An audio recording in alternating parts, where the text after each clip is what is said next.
हाँ जी बच्चों, कल तक कंसोलिडेटेड बैलेंस शीट बनाने के जो बेसिक्स थे उनको डिस्कस किया था।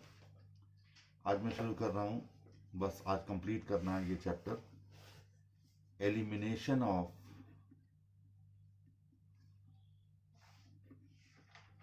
Intra group transactions.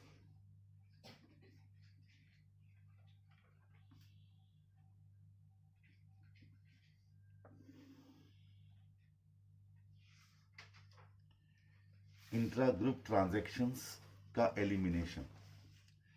देखिए, जब कोई भी कंपनी किसी दूसरी कंपनी के शेयर्स परचेज कर रही है, उन दोनों कंपनीज के बीच में अपने ट्रांजैक्शंस भी हो सकते हैं, क्योंकि उससे पहले तो दोनों कंपनीज अलग अलग बिजनेस कर रही थी, दोनों के बीच के ट्रांजैक्शंस हो रहे थे। कोई उधार माल खरीद रहा था, दूसरा उधार माल बेच रहा था, या किसी कंपनी ने किसी पर बीआर लिखा था तो उसकी बुक्स में बीपी के नाम से था। तो ऐसे ट्रांजैक्शंस को हमें क्या करना है, एलिमिनेट करना है, कि उन ट्रांजैक्शंस को जब कंसोलिडेटेड फाइनल अकाउंट बनाएंगे, कंसोलिडेटेड बैलेंस शीट बनाएंगे, तो एक नेचुरल सी बात है कि उन्हें हम ऐसा नहीं कर सकते कि वो ट्रांजैक्शन हमारी असेट साइड में भी हों और हमारी लायबिलिटी साइड में भी हों। इसलिए ऐसे ट्रांजैक्शंस को हम एलिमिनेट कर देते हैं। ये अमालगमेशन वाले चैप्टर में भी आपने किया था। जैसे डेटर्स और क्रेडिटर्स आपस में एडजस्ट करना है तो एंट्री कर देते थे creditors account debited to debtors account. इसके बाद बीआर और बीपी करते थे तो करते थे BP account debited to BR, यानी असेट्स जिसका बैलेंस डेबिट होता है उसे क्रेडिट कर दिया करते थे, और लायबिलिटीज जिसका बैलेंस क्रेडिट होता है उसे डेबिट कर दिया करते थे। यहाँ पर भी वही करना है। लेकिन जो सबसे बड़ी बात आती है और वो होती है अनरियलाइज्ड प्रॉफिट इन इन्वेंट्रीज। ये टॉपिक ऑलरेडी पहले से भी हम लोग डिस्कस कर चुके हैं डिपार्टमेंटल अकाउंट्स में, ग्रुप 1 में, और यहाँ पर भी वो टॉपिक आ गया वापस। ये टॉपिक अमालगमेशन में भी था। आप याद कीजिए, वहाँ पर अगर एक कंपनी ने दूसरी कंपनी को माल बेचा हुआ था और कुछ माल अभी तक स्टॉक में रखा हुआ है, क्योंकि वो माल प्रॉफिट पर बेचा था, तो उस स्टॉक में रखे हुए माल को हम एक्सिस प्राइस पर कैसे दिखा सकते हैं। हम उस प्रॉफिट को जो अभी तक वसूल ही नहीं हो पाया, क्योंकि वो माल बिक ही नहीं पाया, हम अनरियलाइज्ड प्रॉफिट कहते हैं, यानी ना वसूल हुआ लाभ। और हम उसे लेस किया करते थे in the books of transferee company. याद कीजिए, ट्रांसफरी कंपनी वो होती थी जो नई कंपनी है। ट्रांसफरी कंपनी वो होती थी जिसने दूसरी कंपनी को अपने अंदर मर्ज कर लिया है, और वो वहां एंट्री करते थे profit and loss account debited to stock account. किस केस में? मर्जर वाले केस में। और परचेज वाले केस में हम एंट्री पास किया करते थे goodwill account debited to stock account. Same वो चीज आज वापस आ गई हमारे पास, लेकिन यहां पर किसी और तरीके से आई है। जरा ध्यान दीजिए, यहां दो तरीके के ट्रांजैक्शंस होंगे। क्या? जब holding company sells goods to the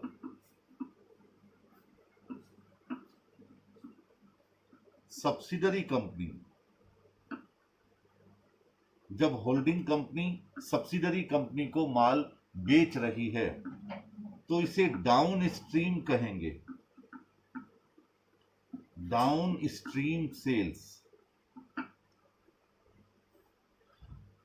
H, अब डाउन स्ट्रीम कैसे? मतलब एच कंपनी बड़ी कंपनी होती है, ये तो आप मानते हैं, उसी ने तो 50 और 50% से ज्यादा शेयर्स एच लिमिटेड के परचेज कर लिए, तो एच कंपनी गिर गई क्योंकि उसने माल एस कंपनी को बेचा, सेल किया, तो ये डाउन स्ट्रीम कहा गया। माल ऊपर से, यानी बड़ी कंपनी से नीचे की ओर आया, छोटी कंपनी की ओर आया, इसलिए वर्ड इस्तेमाल करते हैं डाउन स्ट्रीम।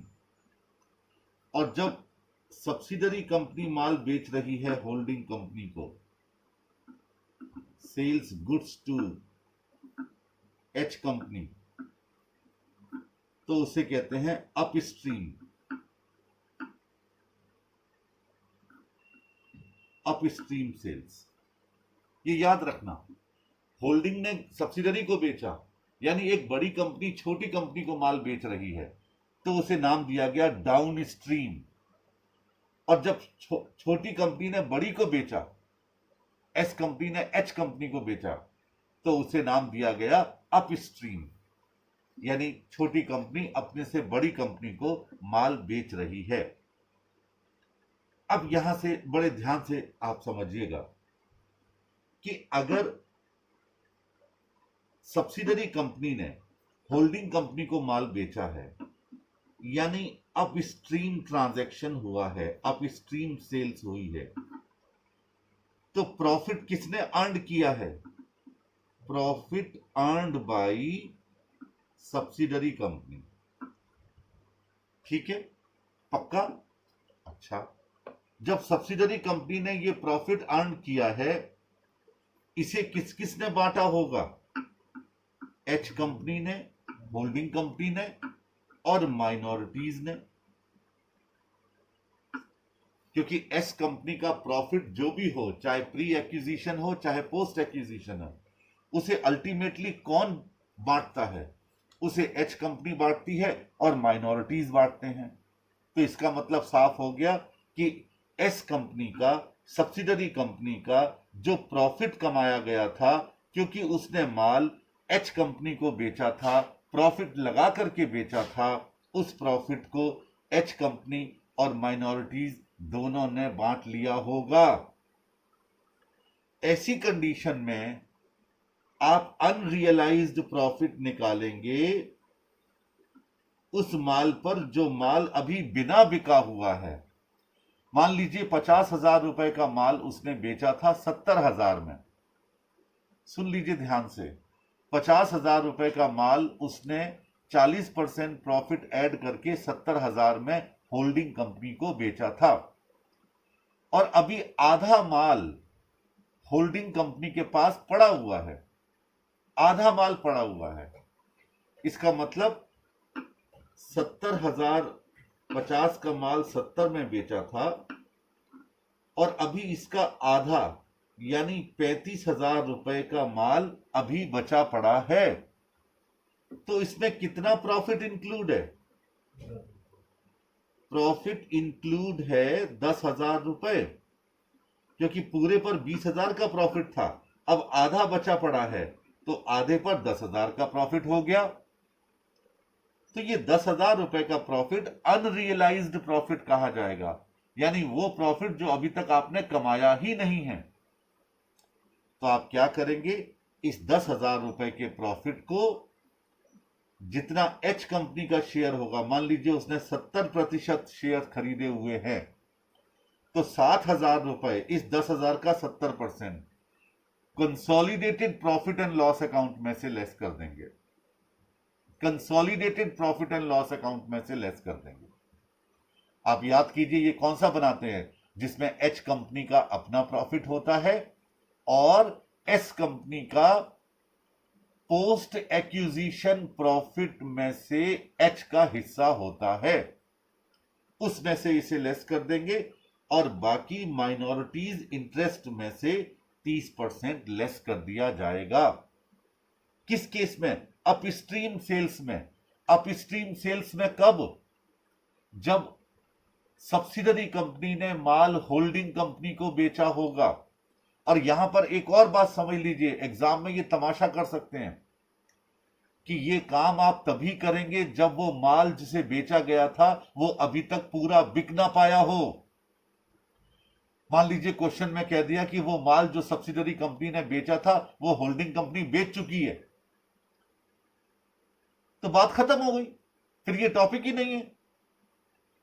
अनरियलाइज्ड प्रॉफिट तो तभी निकाला जाता है जब स्टॉक हो, वो माल जिसे प्रॉफिट जोड़ करके बेचा गया था अभी पूरा बिक ना पाया हो।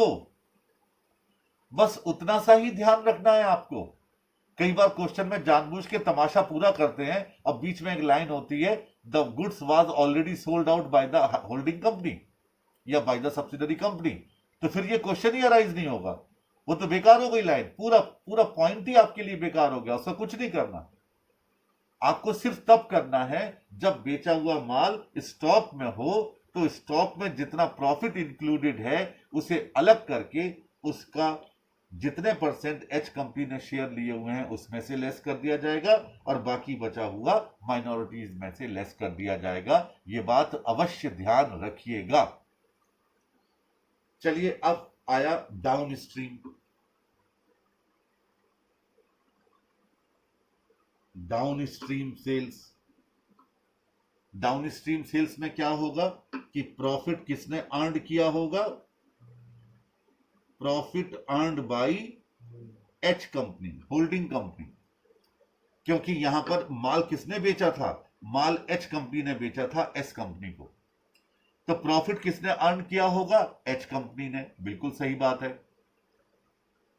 और ये माल अब किसके पास बचा पड़ा रहना चाहिए जब अनरियलाइज प्रॉफिट निकालोगे, ऑब्वियसली किसके पास, सब्सिडरी कंपनी के पास। अच्छा एक बात और ध्यान रखना, ये 10,000 रुपए का प्रॉफिट मैंने ये तो कह दिया कि 7,000 रुपए होल्डिंग में से लेस करो और 3,000 माइनॉरिटीज में से लेस करो, ये 10,000 स्टॉक में से भी लेस करना है एसेट साइड में। कहीं ऐसा ना हो कि स्टॉक वैसे ही बना रहे तो फिर बैलेंस शीट मैच नहीं होगी।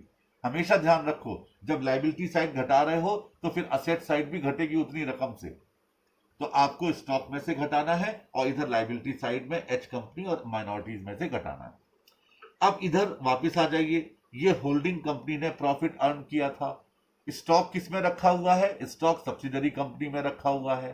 अब ये स्टॉक होल्डिंग कंपनी की बैलेंस शीट में होल्डिंग कंपनी के स्टॉक के साथ आप ऐड करके दिखाते हो, अब उसमें प्रॉफिट जुड़ा हुआ है, तो आप यहां क्या करोगे, यहां पर भी आप अनरियलाइज प्रॉफिट कैलकुलेट करेंगे और इसे कहां लेस करेंगे, एक तो स्टॉक में से तो लेस करना ही है, लेस फ्रॉम स्टॉक या डिडक्टेड फ्रॉम स्टॉक, और दूसरा होल्डिंग कंपनी के प्रॉफिट में से लेस कर देंगे, क्योंकि इस बार का प्रॉफिट किसने कमाया था, होल्डिंग कंपनी ने कमाया था, उसमें माइनॉरिटीज का कोई इंटरेस्ट नहीं था, तो फिर आप इस प्रॉफिट को माइनॉरिटीज में से लेस कभी भी नहीं करेंगे, याद रखिएगा।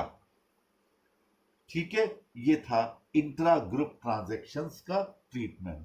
तो याद रखना डाउन स्ट्रीम कब होगा, जब एच कंपनी ने एस को बेचा होगा, एस ने जब एच को बेचा है तो उसे अप स्ट्रीम कहेंगे।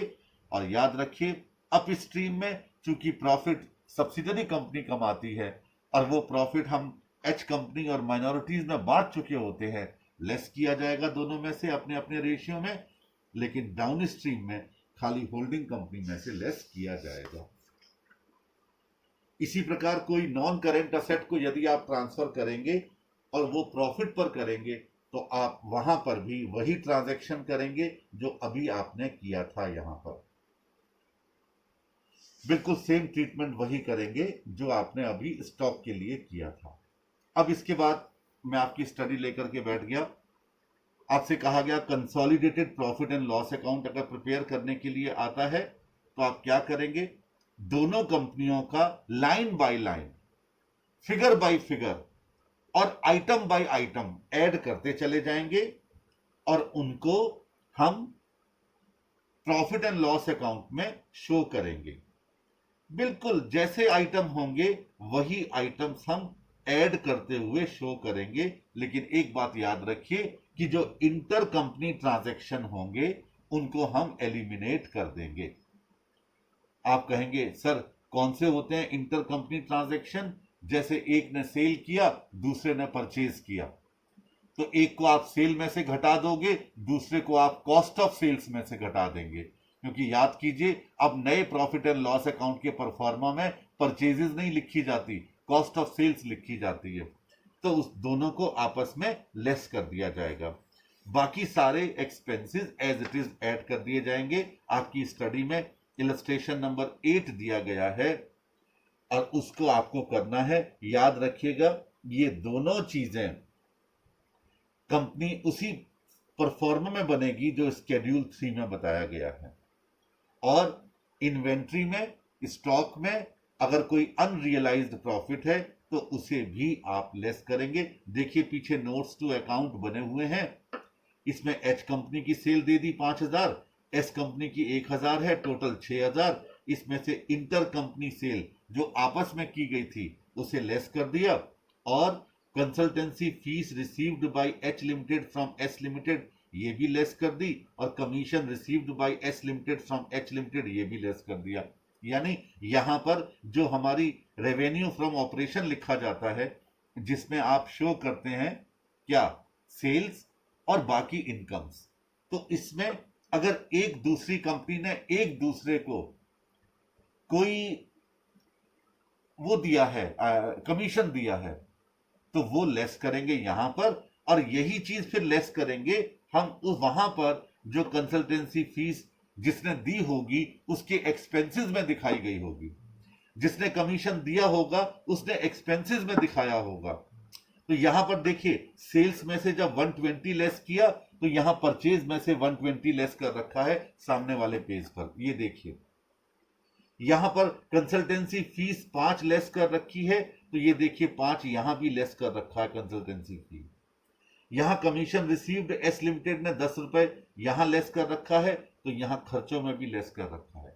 याद रखिए इंटर कंपनी ट्रांजैक्शन में दोनों जगह लेस होगा। अगर एक की इनकम है तो दूसरे का एक्सपेंसेस होगा, एक की असेट है तो दूसरे की लायबिलिटी होगा। तो बैलेंस शीट में असेट लायबिलिटी दोनों में लेस करना है, और P&L में क्रेडिट और डेबिट साइड के दोनों ट्रांजैक्शन में से लेस करना है।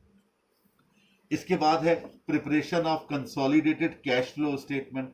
आमतौर पर ऐसा होता नहीं है, आता नहीं है, लेकिन एक छोटा सा पॉइंट दिया गया है। कभी कभी इसका परफॉर्मा भी आ जाता है कि बना के दिखाइए, तो आप होल्डिंग कंपनी, सब्सिडरी कंपनी और टोटल ये 3 कॉलम बनाएंगे अमाउंट का, और बाकी जैसे आपको कैश फ्लो करवाया गया है सेम वैसे ही आप दिखाते चले जाएंगे। ऑपरेटिंग एक्टिविटीज, इन्वेस्टमेंट एक्टिविटीज और फाइनेंसिंग एक्टिविटीज दोनों की फिगर आपस में जोड़ करके आपको यहां पर शो करना है। यानी आमतौर पर ऐसा होता नहीं है। AS21 ने कहा है कि आप पेरेंट कंपनी अगर अपना कैश फ्लो स्टेटमेंट बना करके प्रेजेंट कर रही है तो उसे सब्सिडरी का साथ में बना लेना चाहिए एज पर अकाउंटिंग स्टैंडर्ड 21। अभी आपके सिलेबस में 21 है नहीं, फाइनल में आएगा, तो बिल्कुल सारे आइटम को हम एज इट इज दिखा देंगे, बस दोनों कंपनी के ऐड करने के बाद। इसके बाद है यूनिफॉर्म अकाउंटिंग पॉलिसीज। दोनों कंपनियों को एक जैसी अकाउंटिंग पॉलिसीज को अडॉप्ट करना पड़ेगा, पॉलिसीज को वो लोग बदल नहीं सकते। इसके बाद है treatment of subsidiary companies having preference share capital. देखिए अगर सब्सिडरी कंपनी का प्रेफरेंस शेयर कैपिटल भी है तो याद रखिए आप प्रेफरेंस शेयर कैपिटल को सबसे पहले तो नेट वर्थ में शामिल नहीं रहने देंगे। जब आप नेट वर्थ निकालते हैं कॉस्ट ऑफ कंट्रोल या फिर कैपिटल रिजर्व निकालते वक्त, और उसके बाद प्रेफरेंस शेयर कैपिटल को आप एक लायबिलिटी की तरह ट्रीट करेंगे, जैसे डिबेंचर्स, जैसे लोन, जैसे क्रेडिटर्स, उसी तरीके से आप ट्रीट करेंगे। और होल्डिंग कंपनी की लायबिलिटी साइड में एज इट इज इनके प्रेफरेंस शेयर कैपिटल को शो कर दिया जाएगा, जस्ट लाइक अदर लायबिलिटीज। ठीक है। और इसके बाद है अलाइनमेंट ऑफ रिपोर्टिंग डेट्स। याद रखिए जो कंसोलिडेशन के टाइम पर फाइनेंशियल स्टेटमेंट यूज किए जाते हैं वो सेम रिपोर्टिंग डेट को यूज किए जाने चाहिए। But if it is not practicable, अगर ये प्रैक्टिकेबल नहीं हो to draw up the financial statement of one or more subsidiaries to such date, same date को सब्सिडरी कंपनी के ये फाइनेंशियल स्टेटमेंट अगर प्रेजेंट करना संभव ना हो तो आप फाइनेंशियल स्टेटमेंट्स को डिफरेंट रिपोर्टिंग डेट्स पर प्रेजेंट कर सकते हैं, लेकिन याद रहे इन दोनों के बीच में 6 महीने का अंतर नहीं होना चाहिए। ये साफ लिखा है, in any case the difference between reporting date should not be more than 6 मंथ। 6 महीने का डेट अलग नहीं होना चाहिए। The financial statement of the parent and its subsidiary used in the preparation of the consolidated financial statement are usually drawn up to the same date। अभी तक आपने यही किया है।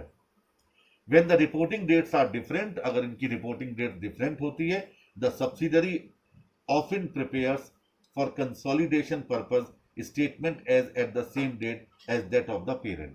वो उस डेट को अपने स्टेटमेंट बना लेती हैं जिस डेट को पेरेंट कंपनी ने बनाया है. When it is impracticable to do this, अगर ये करना संभव ना हो, financial statement drawn up to different reporting dates may be used, provided the difference in reporting dates is not more than 6 months. आपकी स्टडी बड़ी कमाल की है, एक ही लाइन को 3-3 पैराग्राफ में लिखते हैं जिससे कि वो मैटर बड़ा हो जाए. The consistency principle requires that the length of the reporting period and any difference in the reporting date should be the same from period to period. ये था consolidation of financial statements. Complete हो गया ये chapter बहुत अच्छा है, weightage 100% है, exam में जरूर इसका क्वेश्चन आएगा और बहुत कोई टफ भी नहीं है, आराम से आप इस क्वेश्चन को सॉल्व कर सकते हैं. That's all.